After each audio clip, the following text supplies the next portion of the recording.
Hello, we are here. Aloha. Hi. Hi. Hi, how are you guys doing?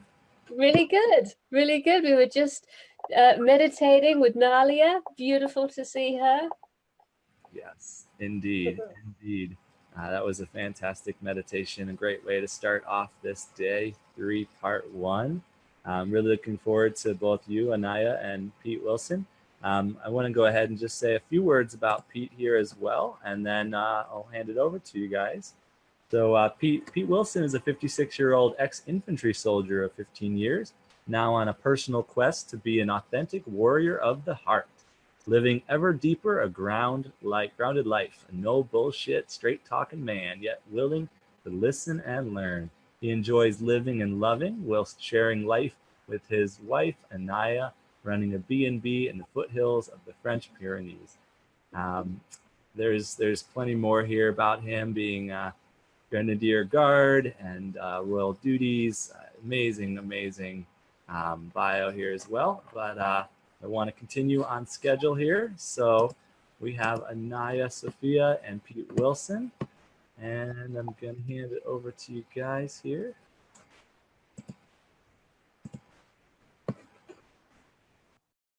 Okay. So everybody, hello from us in the French Pyrenees. It's nighttime, hence the candlelight. And we decided that we're gonna give you a little performance. We're gonna just actually show you this sacred union delivery, I guess. The first thing I'm going to do is have the first 10 minutes to talk about the importance of women's circles. And then I'm going to disappear out of shot, and Pete's going to talk about the importance of men's circles. And then we're going to come back together and talk about the importance of unified circles. So you can actually see and hear and feel the three different qualities of sharing and community. So I guess I'll do the first one. So, beloved men and women, here is a little expose on the importance of women's circles. So I believe that at some stage in our journey, the women must gather. And this can fill a woman with a sense of, oh my God, finally, I've been waiting for this moment my whole life. Or it could be the other end of the spectrum, which is what I experienced, which is dread and sickness and really not wanting to join in circle with other women. What I've noticed over the years, what I have been part of receiving for myself and now blessedly facilitating when working with women at a very deep and authentic level, it is profound the great depths of the sacred feminine that we can not only finally have the wild courage to speak, but to embody and to be freely surrendered to allowing the whole of the collective feminine to pour through us. This might come through as song, dance, poetry, performance, embodiment, expression, tears, joy, ecstasy, you name it, everything is welcome in a circle of women. It is beautiful to dismantle the patriarchal program together and release from our system the compare and contrast bureaucracy we've been living under. To be beautiful, to be young, to be slim, to be shapely, to be successful, to be athletic, to be healthy, to be healing, to be a goddess. All of this insane pressure placed upon woman to be something she may or may not ever reach. And even the ones who we imagine are the perfect ones, the beautiful ones, the successful ones, they too are living under this spell, and they too feel all the same feelings that the rest of us ladies feel. Not beautiful enough, afraid someone's going to take your place, desperately afraid of the aging process, always on the mouse's wheel, trying to keep up, trying to keep running, trying to be first. So no one gets away from the patriarchal program. It's a myth that the beautiful ones are happy and content. We are all in this mad spell together. And when we start to hear one another's stories, as we start to share about our bodies, about our sex life, about our children, about our marriages, about our parents, our school days, our childhood, we get to hear over and over again the same uniting stories that bond us together. That has been the key word for me, bonding. Another great gift of the woman's circle is the safety and the encouragement to get into our sacred rage, our holy fury, our mad and wild outrage at what we ourselves may have personally experienced at the hands of the toxic masculine in men and women. But what really seems to be biting the bullet these days, particularly in the last year, is the mad, wild fury we feel about the planet, the animal kingdom, all life on, in, within, and around this beautiful planet. And the systems, the industrial systems, the governmental systems, the policing systems, the educational systems that are trying to pull the wool over our eyes and tell us lies daily. Within woman, I have yet to see it in man fully yet, but that doesn't mean it doesn't exist. Women are so able to go there with their authentic feelings of how we as a species feel about what is happening within us and around us, and what can sometimes come through us.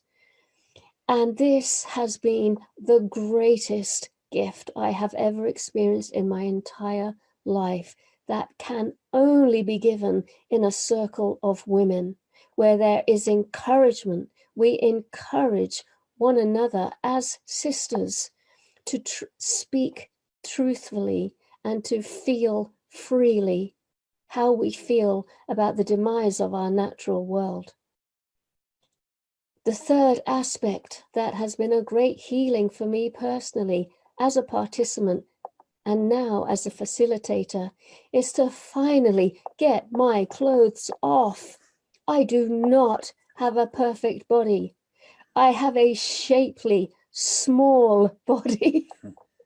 And it has been my blessing and it has been my non-blessing. And to finally remove those clothes and not only sit, to walk and dance and move around freely with other naked ladies has been such a blessing, such a healing, such a liberation. I'm one of those ladies that have often spent her whole life holding her stomach in, trying to give the appearance that my stomach is flat and taut. It is far from flat and taut.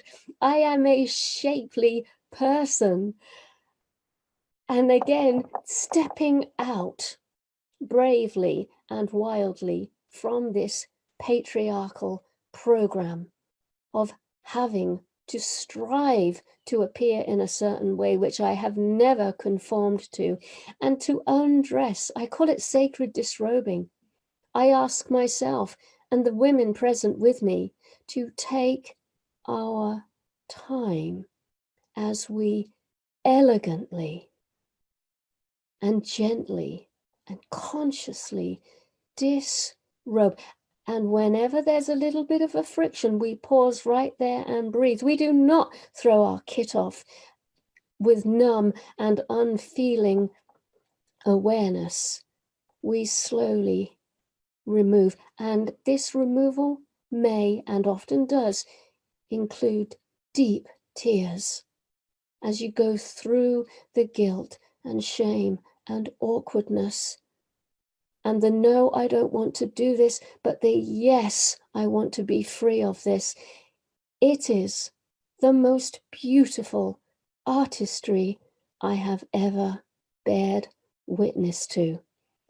And this can only happen in woman's circle. The level of bonding is astonishing, lasting, and means so much.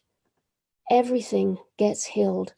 Bullying from school, absent mother, competitive sister, fear of the other woman, compare and contrast, jealousy issues, insecurity issues, the whole lot. And what's more is when women from all nations, cultures, and traditions gather. And finally, we all realize, each and every one of us, our stories can easily be counted on one hand. So that's my piece on why women's circles are really important. Wow. How to follow that? Then maybe that's not the issue. I've just come off a call with a bunch of guys. I do them online. They are free and they do not require any kind of sign up or email agreement or anything like that. I've been running this kind of thing for about 3 years, and I've found, interestingly, often there is 6 to 8 guys, and each guy is from a different country. And the whole point is that guys find commonality, that they understand they are not the only ones walking around with a set of feelings, good or bad, but there's many other guys just like them. And kind of this call, in a way, any guys that might be listening, or the ladies, partners to guys who are already on a path. This is kind of like preaching to the converted. Not that I'm a preacher, but guys that are already on a path, they have a kind of direction to follow, which is being provided by the tradition or the teacher or whoever. The guys that are really, really important to get into the conversation are the ordinary everyday guys in the workplace, my old military colleagues, the old working class structure of Britain and similar in the rest of the world. Those guys, the great unwashed, as some people call them, they're the ones most important to get into the conversation.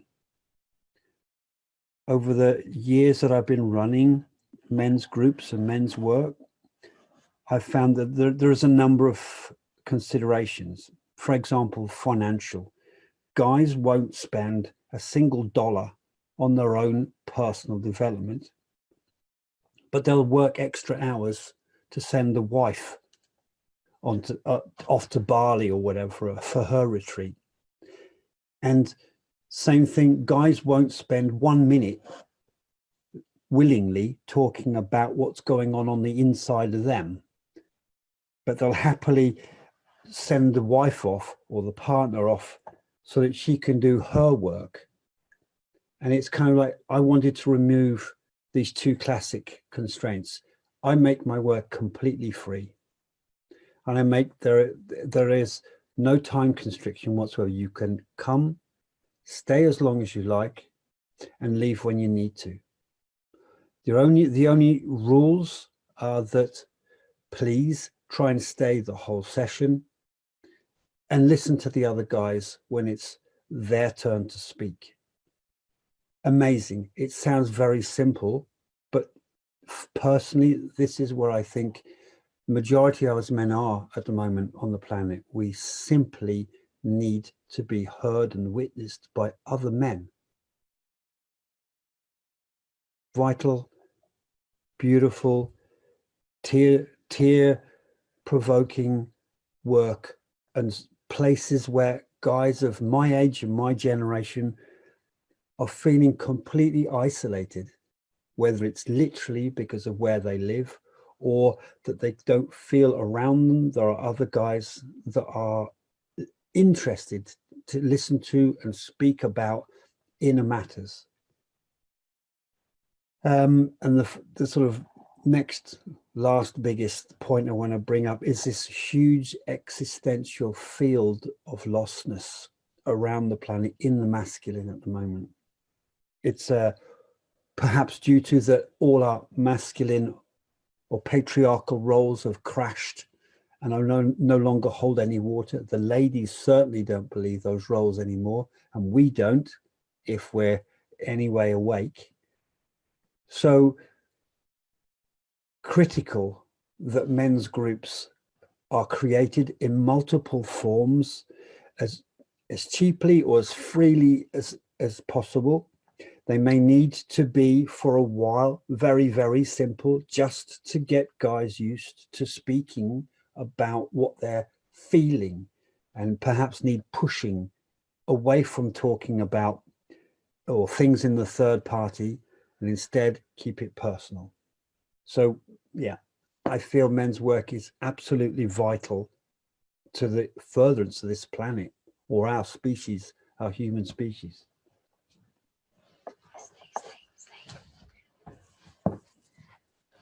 So finally, we come back to this piece. What I'd like to do is share my personal feelings and observations of when I work with Pete with others. The only thing I can really draw upon to share is something that happened last year in Glastonbury. I'd been doing a women's only fierce feminine weekend. And we'd raged and we'd danced and we shared and we cried and we'd held each other, anointed one another. We went everywhere. And then in the last hour on the Sunday afternoon, I asked Pete, as I often do, randomly and out of the box, I asked him, Pete, could you come in for the last hour and maybe gather another with you? Stand in the center of the room and just represent the divine masculine in presence. And let's just see where this goes. Because all I know in my heart is this is the next level. This unified circle is where the whole of creation exists. To me, this is so important. Quantum levels of healing are available in a very lasting and authentic way. And I just believe that this is where unknowable things can happen. And I glimpsed that on that Sunday afternoon.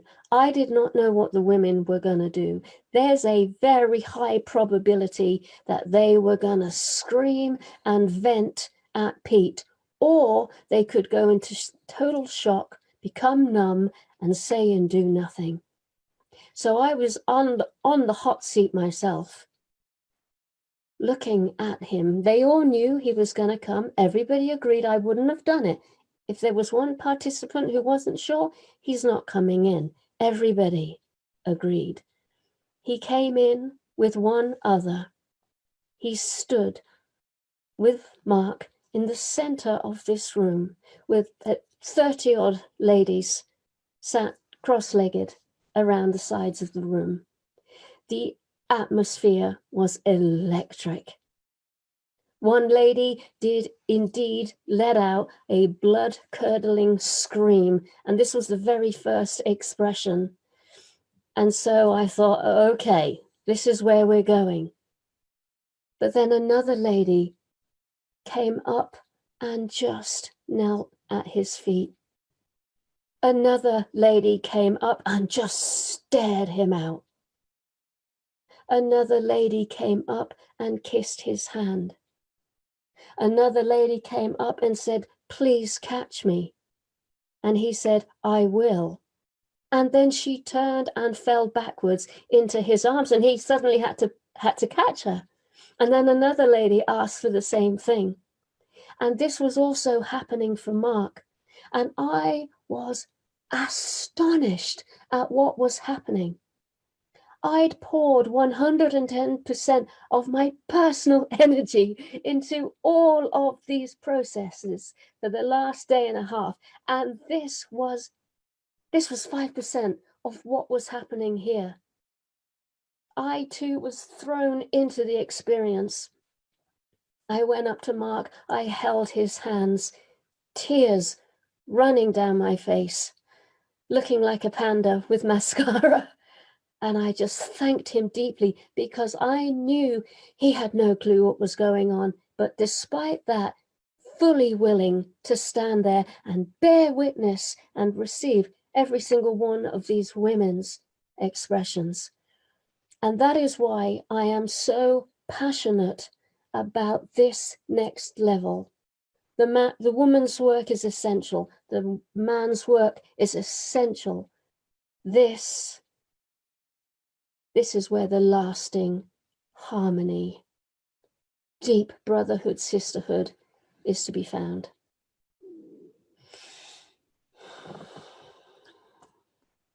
But as with every relationship, it's not as soon as the two groups come together, it doesn't mean to say everything should be easy and light.